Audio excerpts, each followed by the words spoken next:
आरव और नंदिनी की मुलाकात कॉलेज के दिनों में हुई थी। दोनों की सोच अलग थी पर आकर्षण गहरा। आरव शांत और मेहनती था, जबकि नंदिनी चंचल और आत्मनिर्भर। दोनों ने धीरे धीरे दोस्ती को प्यार में बदला और परिवार की रजामंदी से शादी कर ली। शादी के शुरुआती साल बहुत खूबसूरत थे। नए सपने, हंसी मजाक और भविष्य की योजनाएं, सब कुछ परियों की कहानी जैसा। लेकिन वक्त बीतने के साथ रोजमर्रा की जिम्मेदारियां और कामकाज ने रिश्ते पर असर डालना शुरू कर दिया। आरव नौकरी में व्यस्त रहने लगा। ऑफिस की थकान के बाद घर पर वह चुप रहता। नंदिनी को लगता कि अब उसमें पहले जैसी मोहब्बत नहीं रही।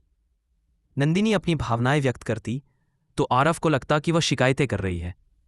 धीरे धीरे छोटी छोटी बहसें बड़े झगड़ों में बदलने लगी। नंदिनी को लगता कि आरव उसकी परवाह नहीं करता। आरव सोचता कि नंदिनी कभी संतुष्ट नहीं होती। दोनों एक दूसरे को समझने के बजाय अपनी बात साबित करने में लग गए। कई कोशिशों के बावजूद झगड़े कम नहीं हुए। परिवार वालों ने भी समझाया, पर दोनों की खामोशी और गुस्सा रिश्ते को तोड़ रहा था। आखिरकार एक दिन अदालत में दोनों ने आपसी सहमति से तलाक ले लिया। कागज पर दस्तखत के साथ ही उनका रिश्ता कानूनी रूप से खत्म हो गया।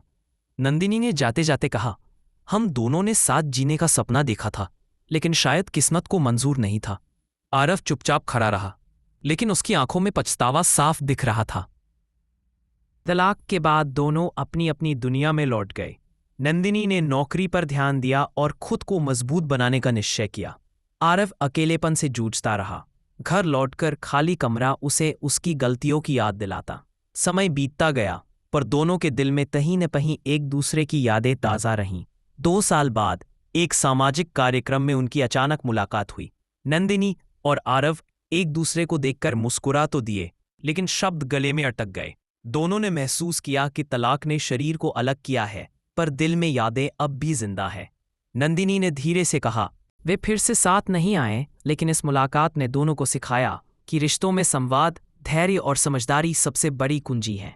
आरव ने अपने अकेलेपन को सकारात्मक कामों में बदल दिया और परिवार को समय देना शुरू किया।